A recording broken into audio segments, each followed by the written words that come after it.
Hello students, in today's class we will discuss the concept of GDP. In the earlier classes we have already discussed about the concept of domestic income, the national income, and now in today's class we will discuss the concept of GDP. What is GDP? As you see, I have written the definition of GDP. GDP is value of goods and services produced in a country during an accounting year. Value of goods and services produced. Two things which are of importance here in the definition is, the first thing is value. It is talking about the value of the goods and services. And the second thing which is important is goods and services produced. It is considering goods also, it is considering services also, and the goods and services which are produced in the country. How much quantity, how much value goods and services are produced in a country, those value, those quantity are considered for calculating GDP, gross domestic product. You might have heard this term many a times.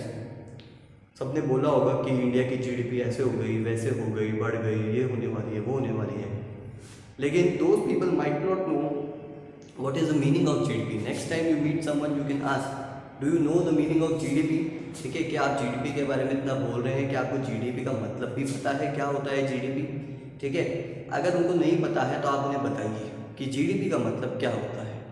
कि goods and services पूरी country में जितनी produce हुई है उसकी value अगर हम निकालें, ठीक है, तो वो हमारी जीडीपी कहलाएगी, वो हमारी जीडीपी मानी जाएगी. ठीक है, अब सिंपल सी बात है, चाइना, आप सब जानते हैं चाइना को. ठीक है, चाइना क्या कहते हैं, बहुत ऐसा माना जाता है कि मैन्युफैक्चरिंग बहुत होती है, प्रोडक्शन बहुत होता है वहाँ पे, हर चीज़ का रॉ मटेरियल वहाँ मिलता है. हमारी कंट्री ही नहीं, not just our country, whole world depends on China on different raw materials, on different products. इसीलिए उनकी जीडीपी ज़्यादा है. क्यों ज़्यादा है? बिकॉज उनका गुड्स एंड सर्विसेज प्रोड्यूस्ड बहुत ज़्यादा है.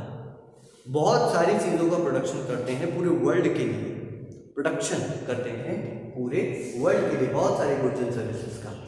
इसीलिए जब उनकी टोटल वैल्यू निकाली जाती है उन गुड्स एंड सर्विसेज की, तब जाके उनका जो जीडीपी जो आता है वो बहुत ज़्यादा आता है. That becomes quite a big number because their production is quite good, their production is quite big. तो इसीलिए उनकी जीडीपी भी ज़्यादा है. किसी भी कंट्री को जज करने का एक बेसिक पैरामीटर यही होता है जीडीपी, कि उस कंट्री की इकोनॉमिक सिचुएशन क्या है, तो हम ये पता लगा लेते हैं उस कंट्री की जीडीपी क्या है, या उस कंट्री की जीडीपी में कितनी ग्रोथ हो रही है. ठीक है, उस ग्रोथ से हम एस्टिमेट कर लेते हैं कि what is the economic situation of that country. Is that country economically strong और is that country economically weak. ठीक है, ये हम जीडीपी से पता लगा लेते हैं.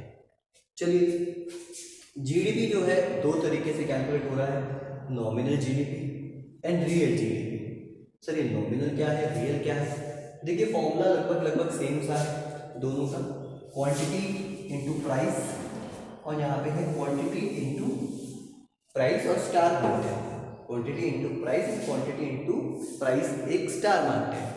ठीक है, अब प्राइसेस क्या है, ये प्राइसेस दो अलग अलग क्यों है वो समझिएगा.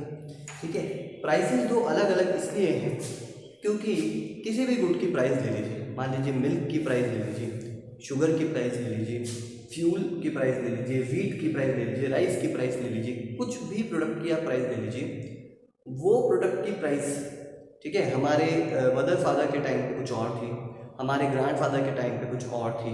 ठीक है, और आज उसकी प्राइसेस कुछ और है. यानी कि ये प्राइसेस जो है वो चेंज होती जा रही है. ठीक है, किसी ईयर ये बहुत ज़्यादा बढ़ जाती हैं, किसी ईयर ये बहुत ज़्यादा गिर जाती है.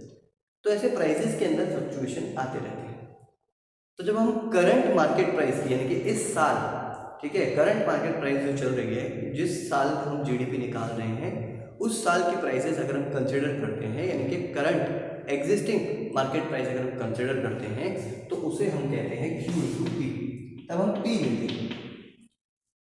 लेकिन ये कंपेयर करने के लिए हमने किसी ईयर को एक बेस ईयर बना रखा है जहाँ पे माना जाता है कि ये प्राइसेस ठीक प्राइसेस हैं, ना बहुत बढ़ी हुई हैं ना बहुत गिरी हुई हैं, ठीक है। उस बेस ईयर की प्राइसेस को हम पी स्टार बोलते हैं, ठीक है। बेस ईयर क्या है? वो ईयर जहाँ पे प्राइसेस को हमने माना है कि ना बहुत ज़्यादा बढ़ी हुई प्राइसेस है ना बहुत ज़्यादा कम प्राइसेस हैं, एक स्टेबल प्राइसेस हैं, तो उस ईयर को हम बेस ईयर मान लेते हैं और उसकी प्राइसेस से जब हम कंपेयर करते हैं, ठीक है। ये base year time to time change होता रहता है, हर 5 साल 10 साल में हम इस बेस ईयर को रिवाइज करते रहते हैं कंपेयर करने के लिए, ठीक है।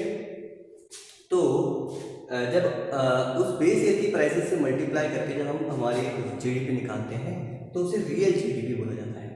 चलिए एक एग्जांपल लेता हूँ तो उससे आपको ज़्यादा समझ में आएगा। मान लीजिए इस साल हमने क्वांटिटी प्रोड्यूस की है 200 kgs और इस बार की जो हमारी प्राइजेस हैं वो है हमारी 20 रुपीज़ पर केजी। एग्जिस्टिंग प्राइस जो है वो है 20 रुपीज़ पर केजी। तो अगर मैं नॉमिनल जीडीपी अगर कैलकुलेट करूँ तो वो 200 क्वांटिटी 20 रुपीज़ एग्जिस्टिंग प्राइस, यानी कि 4000 का नॉमिनल जीडीपी हमारा आ जाएगा। यानी कि हमारा जीडीपी कितना है? 4000 रुपये। हमारी कंट्री में कितने गुड्स एंड सर्विसेज प्रोड्यूस हुए, कितने वैल्यू के? 4000 रुपये के। चलिए अगर मैं उधर रियल जीडीपी की बात करूँ, ठीक है, बेस ईयर की प्राइसेस मेरे को लेनी है, पी स्टार लेना है मेरे को, ठीक है। तो क्वांटिटी कितनी है हमारी? क्वांटिटी वही 200 और बेस ईयर की प्राइसेस कितनी है? 15। तो यानी कि रियल जीडीपी कितनी आ गई हमारी? 3000। क्लियर है? सेम क्वांटिटी अगर हम एग्जिस्टिंग प्राइस से ले रहे हैं तो वो 4000 आ रही है उसकी वैल्यू, और सेम क्वांटिटी की वैल्यू अगर हम बेस ईयर की प्राइसेस से ले रहे हैं तो उसकी वैल्यू कितनी आ रही है? 3000। ठीक है, तो इस तरीके से हम नॉमिनल जीडीपी कैलकुलेट कर सकते हैं और इस तरीके से हम रियल जीडीपी कैलकुलेट कर सकते हैं। सर दोनों में बेटर कौन सा है? दोनों में बेटर हमेशा रियल जीडीपी को ही कंसिडर किया जाएगा। सर ऐसा क्यों? देखिए मान लीजिए अगर एग्जिस्टिंग प्राइसेस 25 होती या नेक्स्ट ईयर अगर प्राइसेस 25 होते, मान लीजिए नेक्स्ट ईयर की प्राइसेस, ये नेक्स्ट ईयर हमने सेम क्वांटिटी प्रोड्यूस की 200, लेकिन नेक्स्ट ईयर की प्राइसेस जो है वो 25 हो गई, तो नेक्स्ट ईयर का जीडीपी कितना आ गया? 5000। ठीक है, अब अगर आप देखेंगे तो हमारा जीडीपी आपको इंक्रीज मिलेगा कि यार पिछले साल 4000 का जीडीपी था, इस बार 5000 का जीडीपी है, वाह हम खुश हो जाएंगे, ये तो अच्छी बात है, हमारा जीडीपी बढ़ गया, इकोनॉमिक प्रोग्रेस हो गई। लेकिन एक्चुअल में ऐसा नहीं है। प्रोडक्शन आप देखेंगे तो 200 गुड्स यहाँ प्रोड्यूस कर रहे हैं, 200 ही यूनिट यहाँ प्रोड्यूस कर रहे हैं, तो प्रोडक्शन हमारा बढ़ा नहीं है, सिर्फ प्राइसेस हमारी बढ़ी है, उसी वजह से हमारा जीडीपी बढ़ा हुआ आ रहा है। तो सिर्फ प्राइसेस के बढ़ने से अगर जीडीपी बढ़ रहा है तो वो जीडीपी अच्छा, वो इंक्रीज अच्छा इंक्रीज नहीं है, that increase not good increase. तो इसीलिए रियल जीडीपी को हमें कंसिडर करना चाहिए एक real barometer, real parameter, because अगर यहाँ पे अगर रियल जीडीपी बढ़ा हुआ आ रहा है then that increase would be just because of the increase in production. Production के इंक्रीज होने से ही प्राइस जीडीपी इंक्रीज यहाँ पे आएगा। प्राइसेस का यहाँ पे इसको फर्क नहीं पड़ता है, प्रोडक्शन बढ़ा होगा तो जीडीपी बढ़ा हुआ आएगा। तो रियल जीडीपी जो है दोनों में बेटर ऑप्शन हो गया है। ओके, तो this was the concept of GDP, nominal and real. I hope आपको समझ में आया हो। नेक्स्ट क्लासेस हम नेक्स्ट लेक्चर में कंटिन्यू करेंगे। Thank you.